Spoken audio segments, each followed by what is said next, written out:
Hola gente, estamos en su programa favorito, Doble T Matutino, desde los rincones más profundos de nuestra cultura. Y el día de hoy les traigo una entrevista a cierto profesional que nos hablará acerca de temas bastante interesantes.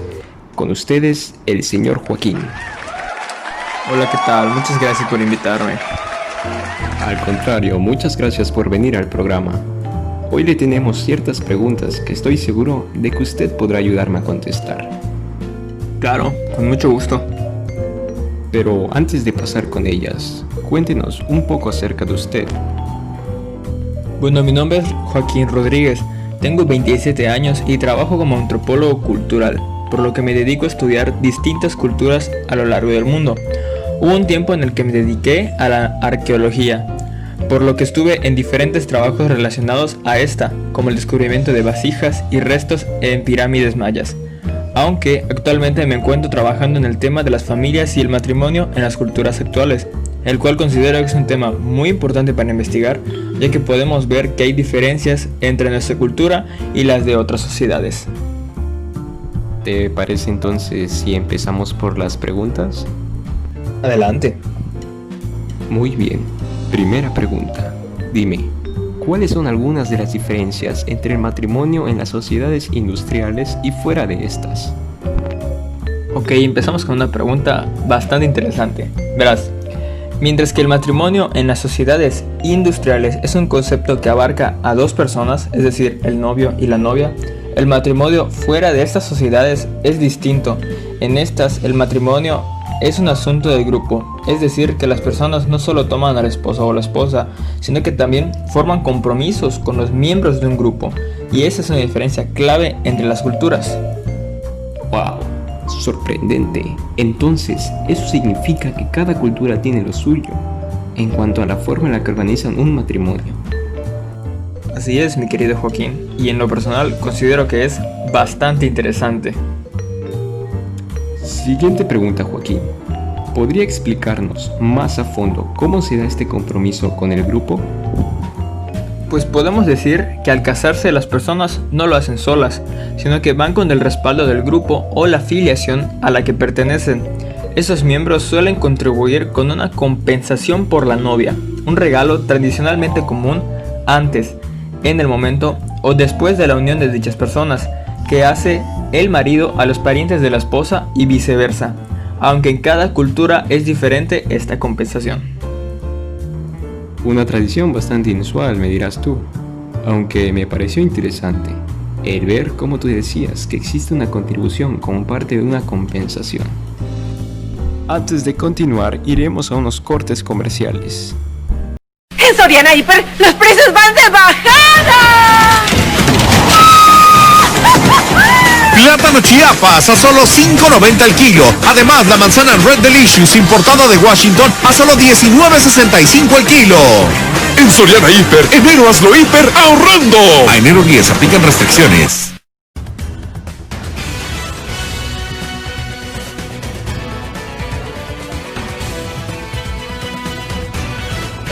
Estamos de vuelta con el programa. Ahora dime, hablando de estas compensaciones, ¿nos podrías mencionar qué es el dote? Pues verás, el dote es un intercambio cultural en el que el grupo de la esposa entrega regalos importantes a la familia del marido. Uno de los más conocidos es el practicado en la India. En la cultura de este país, la mujer representa una carga, por lo que estos regalos sirven para agradecer la responsabilidad que tiene el marido de cuidar a la esposa. Es destacable decir que aunque ya se ha prohibido esta acción, aún se practica en muchas partes del país, además de los múltiples reportes de maltrato familiar y agresiones hacia la esposa por parte del marido, solo porque ésta no le ha entregado los regalos de compensación. Bueno, me parece un poco extremo el que exista maltrato, solo porque el marido no haya sido compensado, aunque de la misma forma me parece una falta de respeto que las mujeres sean consideradas como una carga. Concuerdo contigo, sin embargo, como podemos ver, en su cultura es algo que ya se ha normalizado. Y cuénteme, Joaquín, ¿qué me puede decir acerca de los matrimonios plurales? ¿Pertenecería usted a uno? Personalmente no. Sin embargo, te explico. Como su nombre lo indica, son aquellos matrimonios que contienen a más de 2 cónyuges, ya sea por poliginia o poliandría. Sin embargo, hoy en día se da mucho la monogamia en serie, la cual consiste en tener varios cónyuges a lo largo de tu vida, pero no más de uno a la vez. Bueno, entonces dime, ¿existen aún sociedades practicantes de la poligamia? En efecto, en muchas culturas no industriales, la poligamia es algo común de ver. En estos casos se puede distinguir 2 variedades: la poliginia, en la cual el hombre tiene varias esposas, y la más rara, la poliandra, en la cual la mujer tiene varios esposos. Aunque, como ya dije, y por varias razones, la variante más común de ver en estas culturas es la poliginia, puesto que en estas sociedades se ve el matrimonio como una oportunidad para inclusive adaptarse a la política. ¡Wow! Impresionante. Algo que en nuestra cultura sería mal visto, en sus culturas es algo normal. Muy cierto. Tal parece que aún existen bastantes culturas que lo ven como algo normal. Bueno, a la siguiente pregunta no me extrañaría que tuviera una respuesta bastante distinta a la normal. Dime, ¿con qué planes es utilizado el matrimonio en estas culturas? Bueno, como ya te había dicho, en muchas de estas sociedades el matrimonio es utilizado para simbolizar uniones con distintos grupos. También es utilizado por distintas familias para que éstas puedan entrar en la política, como es el caso del rey de Buganda, el cual tomaba a cientos de esposas de todos los clanes, por lo que cada familia se convertía en parientes políticos del rey, por lo que todos los clanes tenían la posibilidad de proporcionar a un próximo heredero. Definitivamente en algunas ocasiones existen diferencias muy grandes entre culturas, como en este caso son los matrimonios, que inclusive tienen planes más allá del hecho de unir la vida de 2 enamorados. Sin embargo, ¿qué sucede si alguno de los 2 se muere y no por vejez? Te explico. Esto realmente toma importancia únicamente en las sociedades no industriales. Si la mujer muere, se procede al sororato, y si el hombre muere, procede el levirato. Básicamente, ambos se centran en no romper la alianza con el grupo, por lo que se sustituye al hombre o mujer, según sea el caso, con otro miembro del grupo respectivo. ¿Eso quiere decir que ni la muerte los separa? ¿Quién lo diría, no? Pues no exactamente. Existe la posibilidad de divorcio también. Vaya, ¿y qué me puedes contar sobre el divorcio? En general, ¿qué es el divorcio? Es la disolución legal de un matrimonio. Ahora, esto no se da igual en todas las culturas. ¿Podrías explicar en qué varía?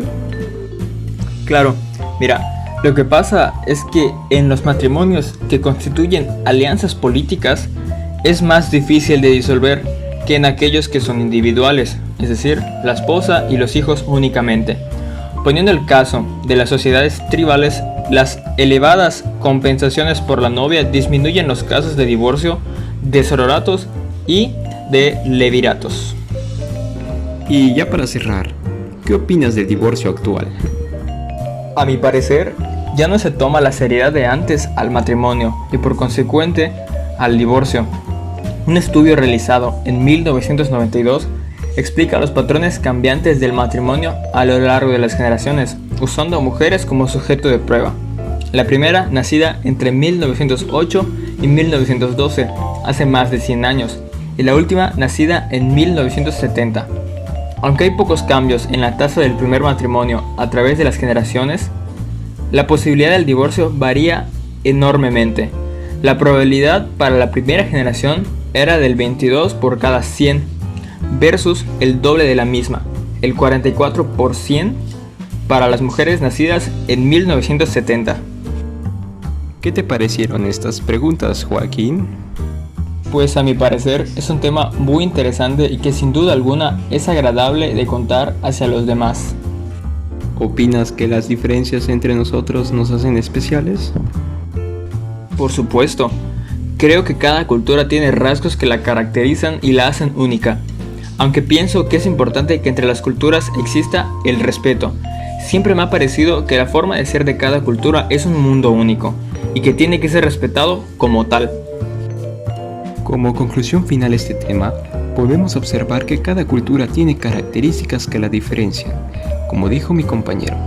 Además de que pudimos escuchar algunas de las distintas tradiciones que hay alrededor del mundo, tradiciones que en nuestras sociedades sería algo muy extraño, mientras que para ellos algo muy normal. Esto nos da el ejemplo de cuán importante es saber cómo son las culturas del mundo y cómo éstas se relacionan con nosotros. Por eso, les invito a que se informen más del tema. Nuevamente te agradecemos por estar en nuestro programa, Joaquín. Gracias a ustedes, chicos, por invitarme. Nos vemos en una próxima edición de Doble T Matutino y recuerden que transmitimos la información desde los rincones más profundos de nuestra cultura. Hasta pronto.